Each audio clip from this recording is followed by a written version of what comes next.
¿Qué características usted notó en su persona que le permitiría acceder precisamente a los estudios de abogado y que le marcaron precisamente, que ya ahorita más o menos nos va señalando a algunos como su disciplina, para ser precisamente jurista? Obviamente no solo es pensar la abogacía como litigante, llevar juicios, sino como consultor de empresas, de personas, de sociedades, etcétera. Si tienes convicción de que te gustan las cosas correctas, que eres una persona ordenada, disciplinada, sin llegar a extremos, pero que visualices un camino muy claro de cómo deben de suceder las cosas, tienes una vocación natural para la abogacía. Bienvenidos sean todos ustedes, estimados seguidores, a esta su sala, desde el interior de la Universidad Panamericana Campus Guadalajara, en su podcast Cambio Jurídico. Todos los que colaboramos en este proyecto de la Facultad de Derecho de la Universidad Panamericana, así como la voz de quien está detrás de los micrófonos, es la de su servidor, el doctor Gustavo Gómez Domínguez. Les recibimos con entusiasmo. Muchas gracias por acompañarnos para este episodio de nuestra primera temporada. Tenemos como invitado en esta ocasión al doctor Isaías Rivera Rodríguez. Él es abogado por la Universidad de Guadalajara y doctor en Derecho por la Universidad Nacional Autónoma de México, con mención honorífica. Cursó estudios de diplomado en Cooperativismo Agropecuario por el Centro de Estudios Económicos y Laborales para América Latina en el Estado de Israel, así como en el diplomado en Políticas Públicas del Sector Agropecuario y Desarrollo Rural por el Instituto Nacional de Administración Pública. Tiene estudios de especialidad en Derecho Económico y Corporativo por nuestra universidad en su campus Ciudad de México, así como tiene el programa de AD2 del Instituto Panamericano de Alta Dirección de Empresas IPADE en su sede Guadalajara. En su vida profesional tiene más de 45 años de trayectoria en el sector agrario, público y privado. En su propia firma, Rivera, Grimaldo y Asociados Abogados. Fue procurador agrario de la República del año 2002 al año 2006. En su vida académica es catedrático, conferencista y ensayista, autor de libros, por ejemplo, El Nuevo Derecho Agrario Mexicano, editado por la casa editorial McGraw-Hill, Derecho Agrario Integral, editado por la editorial Porrúa, El Derecho desde sus disciplinas, de esta misma editorial, con el tema agrario, así como de múltiples artículos especializados. El doctor Isaías fue el último director de la entonces Escuela de Derecho de nuestra Casa de Estudios y fue el primer director de la que hoy llamamos Facultad de Derecho. También fue director jurídico y miembro del Consejo de Dirección del Campus Guadalajara de la Universidad Panamericana, donde sigue siendo profesor con ya más de 35 años, impartiendo la materia de Derecho Agrario tanto a nivel licenciatura, posgrado y doctorado en nuestro campus Guadalajara, así como en otras instituciones educativas superiores nacionales y extranjeras. Recibió reconocimiento especial por el Consejo Nacional de la Abogacía Ignacio L. Vallarta, Asociación Civil, y obtuvo el Premio Nacional del Agrarismo Mexicano Andrés Molina Enríquez por la Facultad de Estudios Superiores Acatlán de la Universidad Nacional Autónoma de México, el Tribunal Superior Agrario y otras dependencias públicas del sector. Por eso y tantas cosas más, es todo un honor, en verdad lo decimos, es todo un honor tener al doctor Isaías Rivera en su podcast, en esta su casa, la Universidad Panamericana y el podcast Cambio Jurídico. Doctor, bienvenido sea usted. Muchas gracias, Gustavo, muchas gracias. Y gracias por la apología ahí de tantos antecedentes. Gracias. Doctor, desde luego me siento en casa. Es un placer esta invitación y contribuir en lo que esté en mi alcance a el prestigio de la propia Facultad de Derecho. Muchas gracias, doctor. Lo primero que le preguntaría, doctor Isaías, es ¿dónde surge su vocación como jurista? ¿En qué momento usted determinó que ser abogado, ese tendría que ser su destino profesional? Bueno, es pues una historia relacionada precisamente, diría yo, sobre todo en mi vinculación con mi padre, que fue un hombre al que quise, admiré mucho, y él de alguna manera sí me planteó esta alternativa. En un momento inicial yo pretendía ser piloto aviador militar, porque lo fue.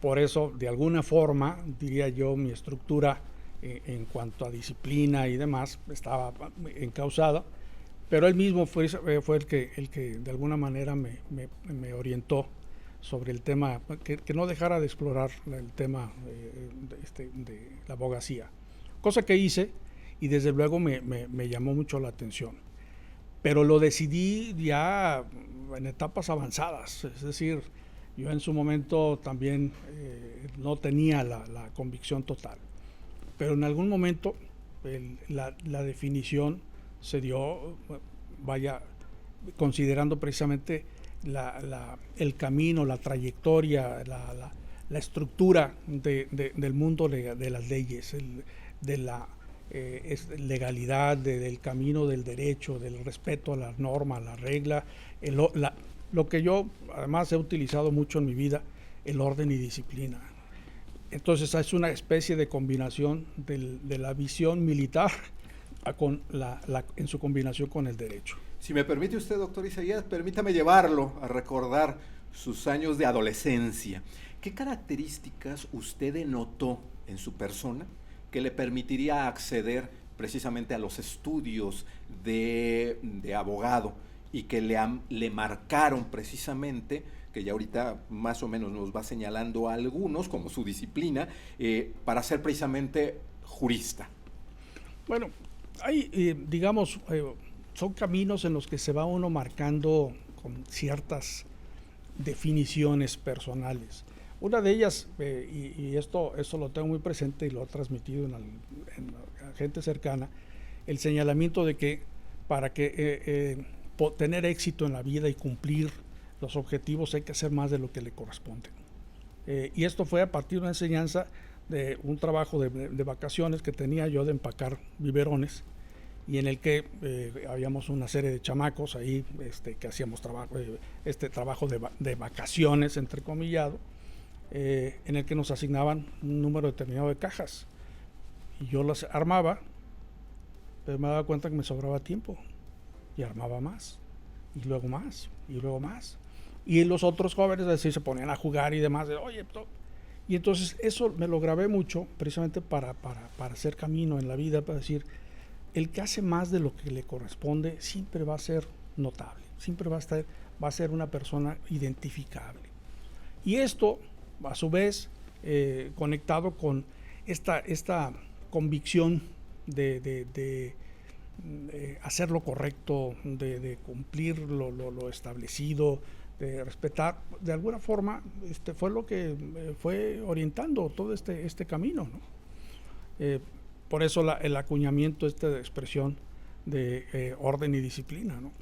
En este caso, doctor, con su experiencia, su amplia experiencia tanto en el ramo académico como profesor, como directivo universitario, director de nuestra facultad, y en su expertise profesional, ¿qué le diría usted a un joven, a un adolescente, dama o caballero, que en este momento, estando en la preparatoria, tiene el sueño, la ambición, en tal caso, de estudiar la carrera de abogado?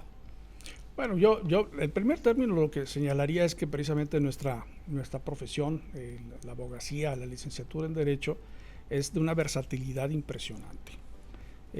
Vaya, porque no solo es el conocer cómo está estructurado un Estado de Derecho, las leyes y demás, sino que da una formación, una estructura que permite involucrarse en campos muy, muy, muy amplios. Obviamente no solo es pensar la abogacía como litigante, llevar juicios, sino como consultor de empresas, de personas, de sociedades, etcétera, como servidor público en el tema de la administración pública, en la política inclusive, y por supuesto la combinación con la actividad académica, docente, que también permite una gran amplitud. Entonces yo creo que a un joven, eso es lo que le plantearía, decir, si tienes convicción de que te gustan las cosas correctas, que eres una persona ordenada, disciplinada, sin llegar a extremos, pero que visualices un camino muy claro de cómo deben de suceder las cosas, tienes una vocación natural para la abogacía. Y por consecuencia, la recomendación es explóralo, no lo dejes de lado, no te vayas con la idea tradicional de que hay muchos abogados o que los abogados son no muy honestos. Existen, por supuesto, pero como todas las profesiones, eso sin lugar a dudas. Pero el tema es decir, no, piensa en que si vas a ser abogado, puedes ser un buen abogado. Exacto. De excelencia, de alto nivel y por consecuencia exitoso en todos los sentidos. Así es que hay, como en todos los casos, diferencias. Un elemento importante, doctor Isaías, si usted está de acuerdo con esta opinión, es para ser un abogado, pues diríamos, como usted lo ha calificado, exitoso. No cabe duda que el elemento universitario es muy importante. Y de aquí viene la siguiente pregunta: ¿cómo llega usted, precisamente tanto en el campus Ciudad de México como en nuestro campus Guadalajara, cómo llega a la Universidad Panamericana? Bueno, la circunstancia fue, diga, un tanto peculiar, tendría que decir. Yo me fui a la Ciudad de México trabajando en la Secretaría de la Reforma Agraria, pero sobre todo con la intención de hacer el doctorado. Y en aquel momento el doctorado solo estaba considerado precisamente en la Universidad Nacional, la Autónoma de México. Y entonces esa fue la intención. Y en el doctorado me encuentro como compañero de banca al entonces director de la Facultad de Derecho de la UP de la Ciudad de México, que nos hicimos muy amigos, y él me invitó a la universidad primero a dar clase y luego incorporarme al posgrado. Cuestión que me la pensé en algún rato, pero finalmente acepté incorporarme. ¿Y qué implicó esto? Desde luego, para mí era muy interesante, me llamó mucho la atención y sobre todo por el nivel pues de la Universidad Panamericana. Yo soy egresado de la Universidad de Guadalajara en la licenciatura, estudiando en la UNAM, en el doctorado, y la posibilidad de vincularme con una universidad privada del prestigio de la Universidad Panamericana, pues para mí era un reto interesante y en particular en tratándose del posgrado, que ya para entonces su prestigio existía y sobre todo por el claustro de profesores que lo integraban. Entonces, para mí fue de mucho interés esa invitación que me hizo mi amigo para incorporarme a la universidad. Y de ahí, pues el camino me llevó precisamente al regreso a mi terruño, a invitación del entonces doctor Juan de la Borbolla, entonces era vicerrector o un equivalente de vicerrector, en fin, para incorporarme acá, allá como director del posgrado. Correcto. Entonces esa enorme conexión de mi estancia con la UP México, que además me permitió impulsar muchos programas, proyectos allá en el posgrado, lo crecimos en varios programas, varias especialidades y demás, etcétera. Y esa experiencia pues me permitió primero el conocimiento de la estructura de un posgrado de alto nivel. Y segundo, la relación, los contactos con profesores también de primer mundo, que me permitió posteriormente pues invitarlos precisamente a Guadalajara. Permítame, doctor, jugar un poco de tenis con usted, porque en este caso usted tiene como un prisma, diferentes caras y diferentes vertientes. En este caso, le iré haciendo algunas preguntas tanto en su vida académica como en su vida profesional, porque se van uniendo unas a las otras. Adelante. Y en este caso, por la vía universitaria, le diría en este caso, usted es el último de los directores de, como decíamos, en la Escuela de Derecho de nuestro campus Guadalajara y el primero de la facultad. Como en su momento cuando platicábamos con el doctor Juan de la Borbolla, que él es el fundador de la escuela, le decía, este es su hijo.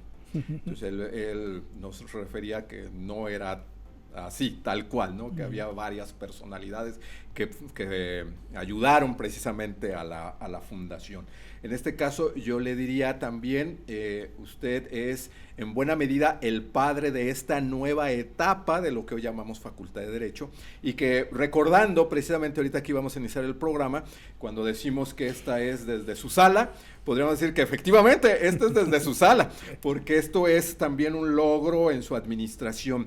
Yo le preguntaría, ¿cómo ve a su hijo? Bueno, pues gracias primero. Diría, qué orgulloso estoy de mi hijo. No, bueno, no, yo diría, me tocó contribuir en una etapa, francamente, para mí extraordinaria, de muchas satisfacciones. Contribuir pues a la formación, a la estructuración de la actual facultad. Pero por supuesto contando siempre con un equipo francamente extraordinario. Esa es yo creo que una de las ventajas que uno puede tener cuando tiene una responsabilidad de esa naturaleza. Es decir, lo primero es no solo que uno tenga ánimo, espíritu y apoyos para poder impulsar, sino que haya manos, haya dientes, haya capacidades, y eso afortunadamente lo tuve, pude estructurar un equipo que confió y se convenció de esta intención. De suerte tal en que diría, pues la posición en su momento la escuela, cuando asumí la dirección de escuela, combinando la licenciatura y el posgrado, y luego el impulso para la facultad, pues tuvo lugar precisamente al asumir el otorgamiento de los 3 grados académicos, de la licenciatura, la maestría y el doctorado, que es otro de los programas de una enorme satisfacción, orgullo que tenemos, porque es un doctorado pues francamente también ya muy consolidado, selectivo, de alto nivel, y eso pues hace que precisamente en este momento, desde mi perspectiva, yo ya como profesor todavía, pero ya no teniendo la responsabilidad, lo veo francamente en una posición sin lugar a dudas de enorme prestigio. Yo diría de los más importantes del país. Excelente, maestro, doctor. Doctor, en este caso también, en los últimos años se ha venido hablando mucho en medios de comunicación y principalmente en redes sociales, ¿no? Que caemos a veces en la vía de las opiniones, y más por la tecnología que se está viniendo a dar, la inteligencia artificial, etcétera, que mencionan que a lo mejor las universidades ya no tienen futuro. ¿Por qué? Pues porque la tecnología nos está ganando. Usted, como en tal caso diríamos constructor, uno de los constructores de nuestra casa de estudios, ¿cómo ve el futuro para nuestras casas de estudio, universidades, y en particular para nuestra casa de estudios? No, yo creo que en muchos casos se ha exagerado, se ha ponderado de más el tema de la inteligencia artificial. Puedo entender que en algunos campos, en algunos espacios, en algunas profesiones pueda ser más aprovechable, más útil que en otras. Sobre todo en aquellas, me imagino yo, en que son más exactas, ciencias exactas. Pero en el caso nuestro, en el caso de derecho, francamente solo lo veo como un instrumento más de apoyo al trabajo.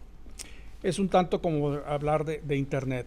¿La Internet es indispensable para nosotros? No.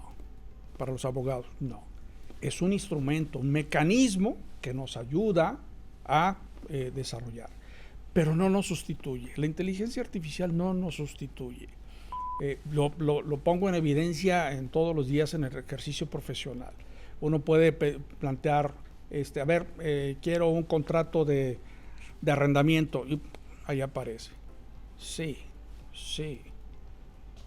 pero el contenido, eso lo desarrolla uno.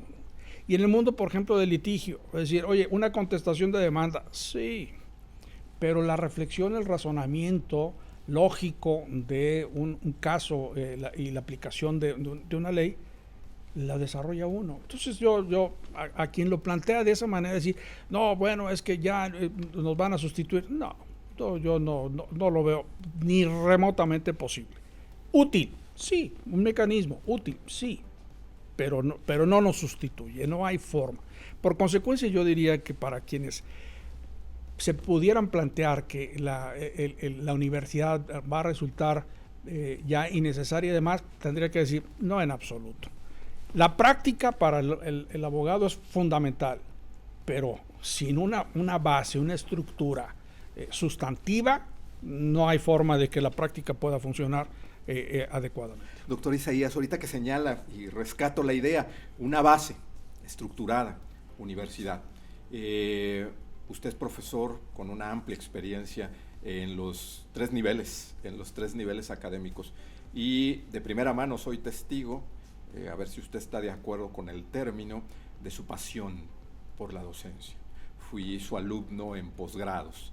En este caso yo le preguntaría, para usted, ¿qué características se vio en primer lugar para decir yo quiero ser profesor y transmitir el conocimiento con esa pasión? Y en segundo lugar, como funcionario de primer nivel, cuando fue director de la Facultad de Derecho, ¿qué es lo que diría usted que debe de tener un profesor a nivel universitario y en particular para dar clases de derecho debe de tener estas personas, dama o caballero?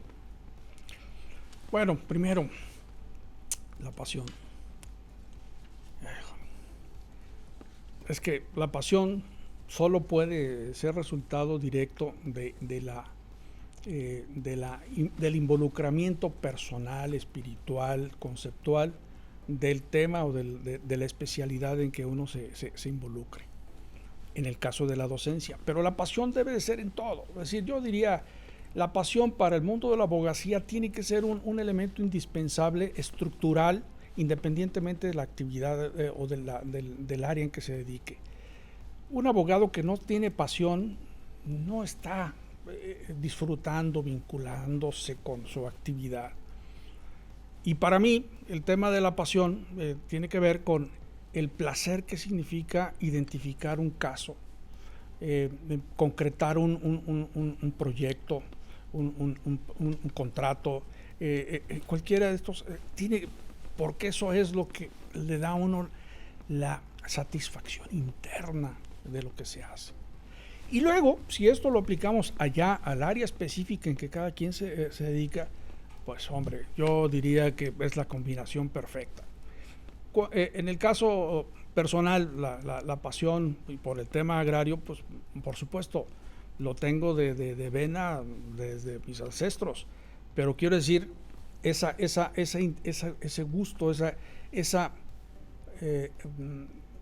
proyección que se puede dar en un aula ante un grupo de alumnos, de gente que puede estar interesada en el tema y que se despierte ese brillo, ese interés, es una satisfacción extraordinaria. Yo no sé, pensaría que tal vez lo puedo equivaler al caso de los artistas que dicen que se presentan en sus estadios o auditorios y demás, y el aplauso del público y todo eso. Bueno, les apasiona y eso les da una satisfacción. Yo diría que en este caso, pues no es el aplauso tal, sino decir ese brillo que despierte en alguien, en uno, aunque sea uno de los todos, pero que se despierte esa es la enorme satisfacción.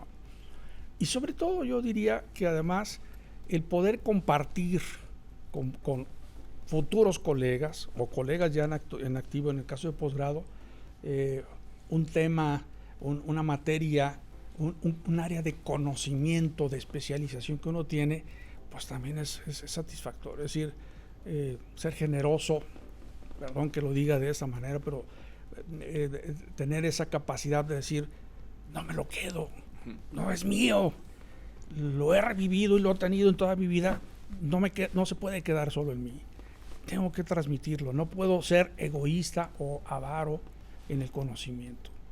Yo creo que de ahí viene precisamente. Don Isaías, permítame rescatar ahorita que señalaba, ya nos dio una pincelada cuando habla de sus ancestros. La pregunta hablando de pasiones, ¿de dónde le viene a usted la vocación por el derecho agrario? Que en este caso podríamos decir que pocos profesores, en un momento determinado, encontramos de derecho agrario. Uno, dos, igualmente, pues en un primer momento cuando uno está en la carrera a nivel licenciatura, pues no es que en primer lugar nos aparezca la materia, pensando, la materia de derecho agrario. ¿De dónde le deviene a usted precisamente esa idea de derecho agrario, tomando en consideración también la historia de nuestro país cuando se habla de un pilar como derecho social en la materia agraria? Totalmente de acuerdo. Bueno, yo lo vinculo precisamente en cuanto a ancestros por mi abuelo. Mi abuelo era agricultor y ganadero y fue incluso presidente de esta asociación de agricultores del estado y demás, etcétera. Y luego que mi padre también durante muchos años en vacaciones íbamos al rancho de mi abuelo y allá convivíamos y demás, y a mí pues, el campo me encanta. Yo, ¿qué puedo decir? Y de hecho, hasta con crítica de mis hijos, dicen, papá, el mar, no, yo voy al bosque. Y yo, el bosque, el campo. Entonces ya es una pasión de naturaleza. Pero adicionalmente a esto, el tema del campo también lo viví en mi juventud, porque mis vacaciones y demás, siempre me iba al campo, el mar no me llama, el calor no me gusta. En consecuencia, yo creo que de ahí viene un poco la idea. Y luego influye el hecho de que mi hermano mayor, que en paz descanse, él decidió estudiar agricultura, fue ingeniero agrónomo. Y entonces también había una vinculación ahí. Y finalmente, en mi etapa ya de estudiante de Derecho, tuve la oportunidad de colaborar y hacer algunos trabajos de pasantías en áreas vinculadas con el campo. De suerte tal en que, terminando la carrera, la primera oportunidad de trabajo que se me presentó fue ser dictaminador en la Comisión Agraria Mixta del Estado. Entonces, vaya, todo me fue llevando de la mano a la vinculación con la materia. Y ya estando en esa actividad, pues me empezó a nacer esa pasión. El tema me llamó mucho la atención, un régimen jurídico tan particular, tan especial, tan endémico, muy propio de nuestro país, en el que se conjuntaban muchísimos elementos de carácter humano, de actividad productiva, etcétera, que me fue despertando con el tiempo, pues cada vez más la vinculación. Permítame, don Isaías, seguir jugando tenis con usted, porque ahora usted, como bien ha tocado el tema, quiero llevarlo al sector público. Y en este caso, en el sector público, como funcionario que fue, y debemos de señalar funcionario de primer nivel, a nivel federal, ¿qué características primero considera usted que debe tener un funcionario público? Y en base a su experiencia, que nos platicara brevemente cuál fue su experiencia precisamente en el ejercicio de la acción pública, ahora que también nos señala que efectivamente uno cuando es estudiante de Derecho puede tener muchas facetas, muchas caras a nivel profesional. A ver, yo tendría que decir primeramente que lo que necesitamos en el país es funcionarios, servidores públicos que tengan esa pasión, ese interés por servir. El servicio público, precisamente yo diría, es apasionantísimo al grado de que puede enajenar el tener la posibilidad de hacer cosas, de servirle a la gente. Pero es importante tener presente que esa es la primera visión y no el tema de política.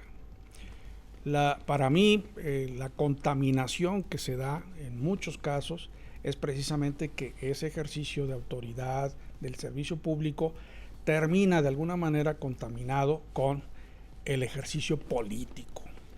Y perdóname, pero el ejercicio político tiene muchos altibajos.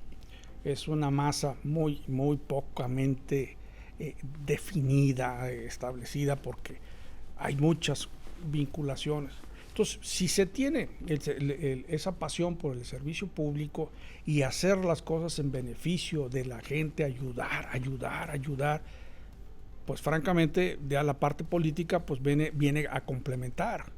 pero no al revés. Para mí, sobre todo en el servicio público, ya la política de elecciones, pero para mí en la administración pública, lo primero que debe establecerse es esto, esa pasión por servir. Y política complementariamente, porque no deja de hacerse política, pero no al revés. Político y luego entonces servicio público, sabrá Dios.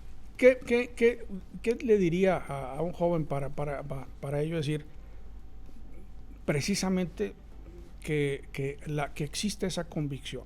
Primero, más que me van a elegir, voy a hacer... No. Primero la convicción es, si quieres involucrarte en el servicio público, visualízate en donde vayas a estar, que sirvas, que apoyes, que hagas más de lo que te corresponde,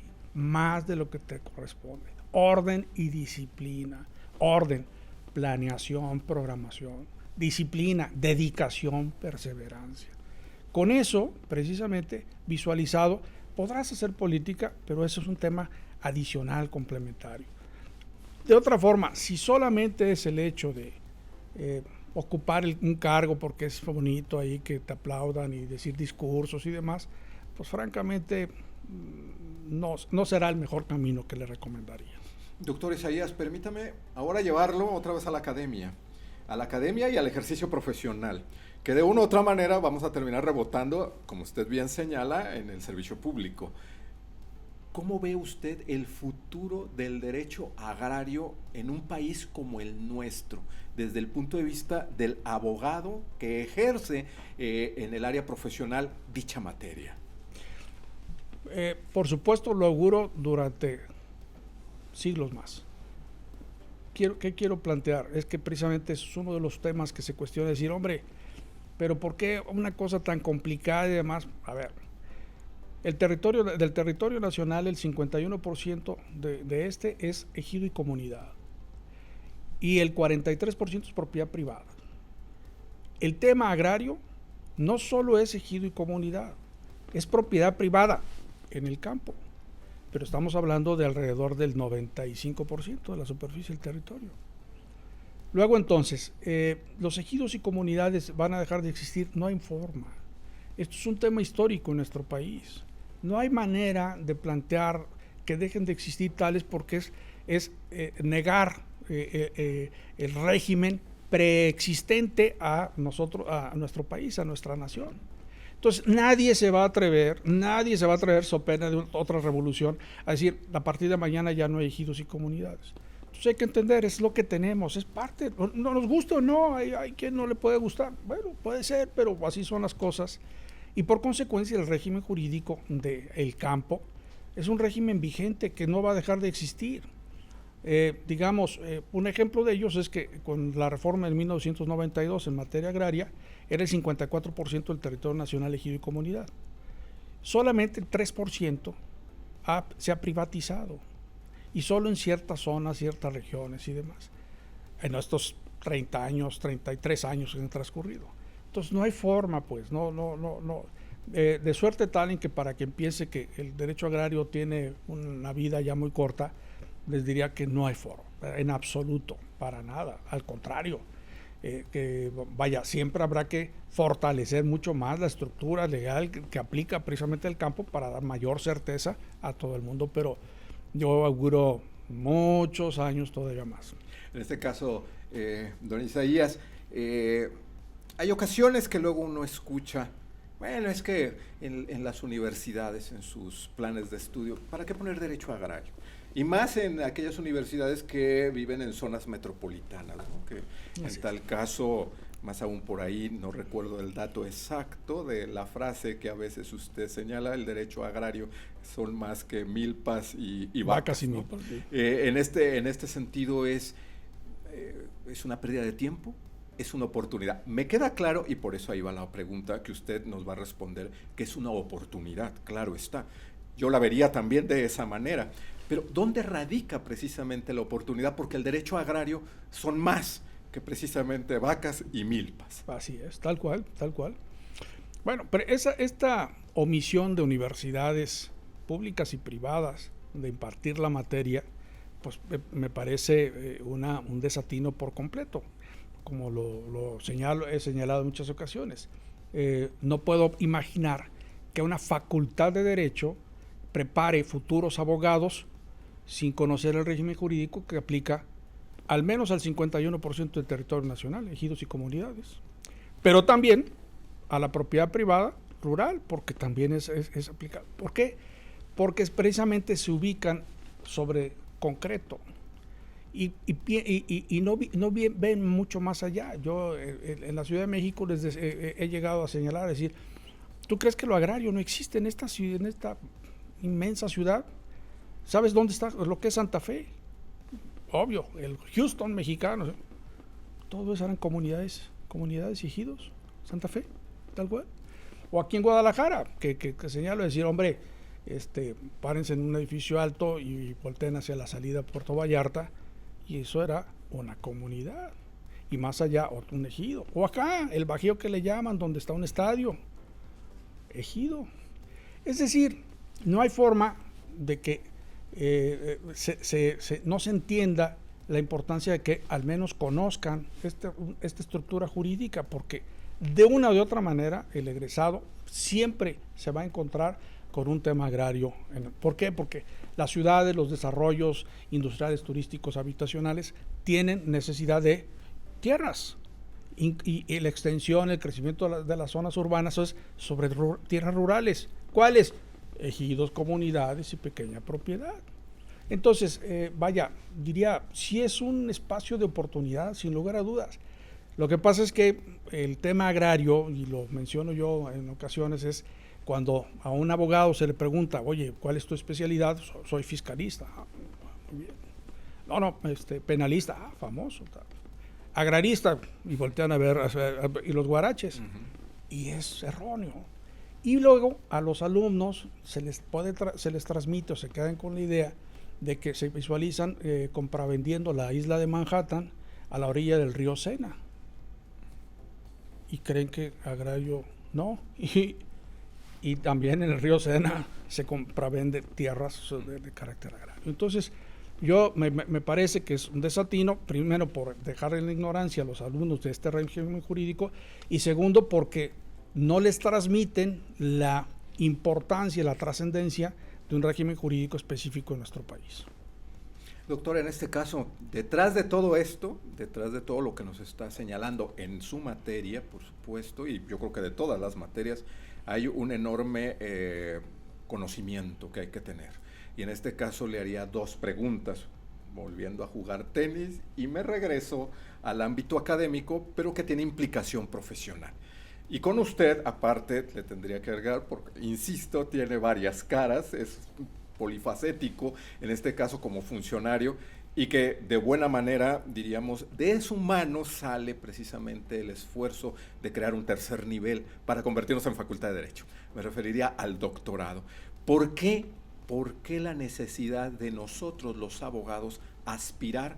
Y, por ejemplo, en materia agraria, con lo que nos acaba de señalar, ¿por qué aspirar a un tercer grado? ¿Por qué aspirar al grado de doctor? Bueno, yo lo explicaría identificando los tres niveles. El caso de la licenciatura, la estructuración básica, fundamental y demás. El caso de la maestría, ya un proceso de especialización, de conocimiento de un tema, de una materia, de un área específica. Pero el caso del doctorado, resulta importante, no necesariamente para todo el mundo, pero está claro que el doctorado lo que hace es liberar el espíritu.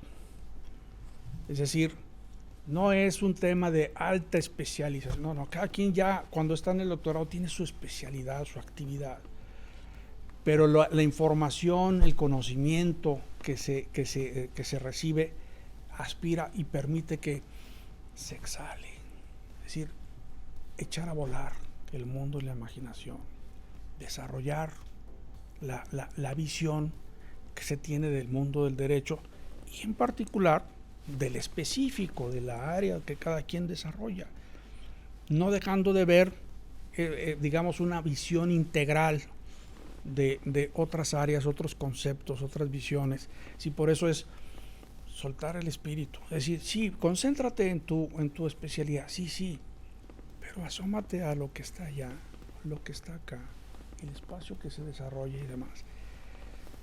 Por eso hablo, se aspira, pero se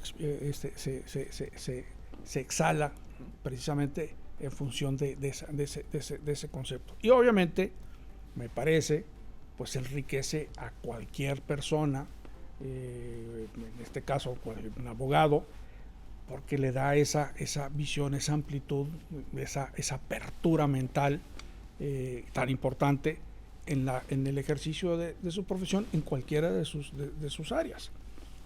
No todo el mundo tiene esa posibilidad, esa visión y demás. Yo lo puedo entender porque requiere abrir mentes, pero me parece que sí es un tema muy importante. Doctor Isaías, sin llegar a tener una bola mágica, sin tratar de hacer futurismo, claro está, pero en base a lo que nos dice disciplina, planeación, ¿cómo se ve usted hacia el futuro en el ámbito académico? Tenemos que decir, con estos ya más de 35 años en la Universidad Panamericana, ¿cómo se ve como profesor de nuestra casa de estudios y de otras tantas casas de estudios en los cuales usted va a dar clases, da conferencias, etcétera? ¿Cómo se ve hacia el futuro, doctor? No, bueno, yo aspiro a que todavía tenga un futuro largo, pero obviamente hay que entender que los tiempos nos alcanzan y uno de los aspectos fundamentales es la formación de sucesores, que es una responsabilidad que se tiene. Por otro lado, yo me planteo continuar con la actividad académica, dando clase, licenciatura, posgrado, hasta donde, diríamos, mentalmente visualice que hay claridad. Cuando ya no exista esa claridad, y sobre todo la energía para ejercer esa pasión, porque eso también hay que tener energía, pues, no, claro. A lo mejor en ese momento ya retirarme. Yo en este momento estoy trabajando en la actualización de mi primer libro, El Derecho Agrario. Prácticamente ya lo tengo terminado, espero que el año que entra podamos publicarlo, que es la actualización del libro del Derecho Agrario Mexicano, tal cual. Este es el segundo. Así es que sigo escribiendo, y publicando en artículos, en revistas y demás, participando en congresos, en fin. Yo diría que mi actividad académica va a continuar, espero que todavía por un buen número de años. Larga vida a su vida académica. Y en el ámbito profesional, doctor Isaías, sus proyectos. En este momento, totalmente dedicado a mi ejercicio profesional como consultor y litigante en materia agraria, en mi propio despacho, como se mencionó al principio, en el que también mi aspiración es continuar hasta que ya la energía no me ajuste para ejercer la pasión. Yo espero que todavía vaya algún buen número de años, pero llegará el momento en que termine diciendo, pues no, a pasear a mi perrito. Muy bien, doctor. Y para terminar, doctor, llegando a la conclusión, usted que fue funcionario de nuestra universidad, específicamente, diríamos, en la Facultad de Derecho, en este ámbito académico, pero lo generalizamos para todo tipo de universidades y facultades de Derecho. ¿Qué le diría para aquellas personas que sienten que tienen la vena docente? ¿Qué le diría a usted? ¿Qué es lo que deben de tener? Y aparte, por supuesto, que ya nos advirtió la pasión, por supuesto, ¿qué es lo que deben de tener? ¿Qué es en un momento determinado a lo que se deben de enfrentar para que los alumnos de una u otra manera digan, yo quiero ser como ese académico?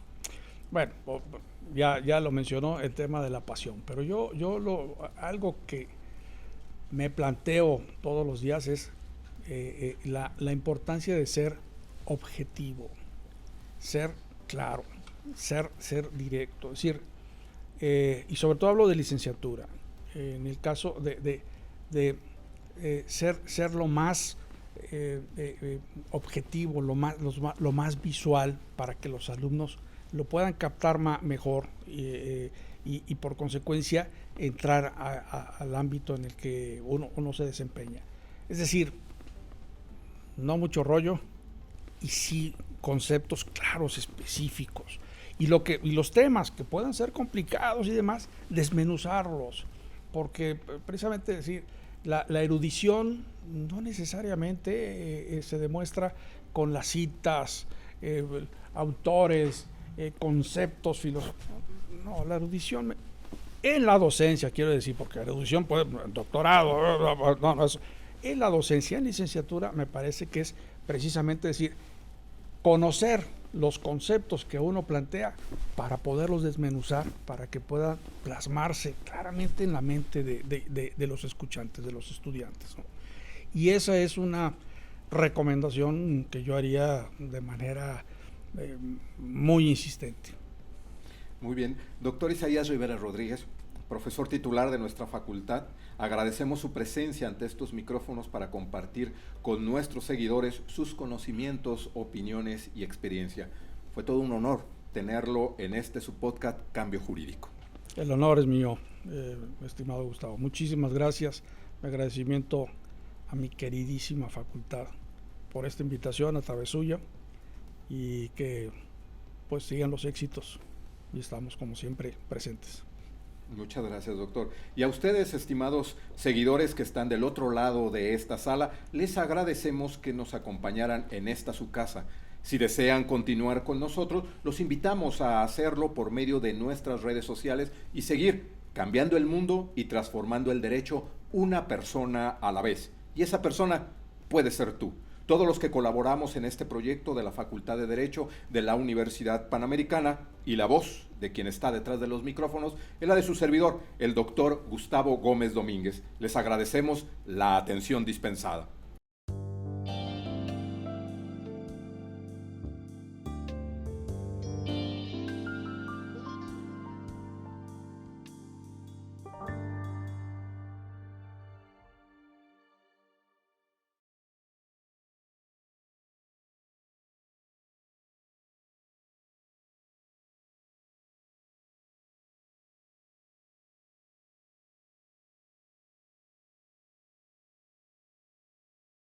Doctor, y para terminar, le queremos obsequiar un distintivo de nuestra universidad, que en este caso, precisamente, es su bandera.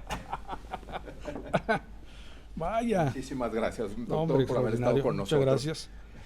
Tal cual, exactamente, tal cual. Bueno, no sé si se ve. Que se vea la corbata de la Universidad Panamericana y su pantera. Muchísimas gracias, doctor. Un placer. Gracias. Muchas gracias. Muchas gracias.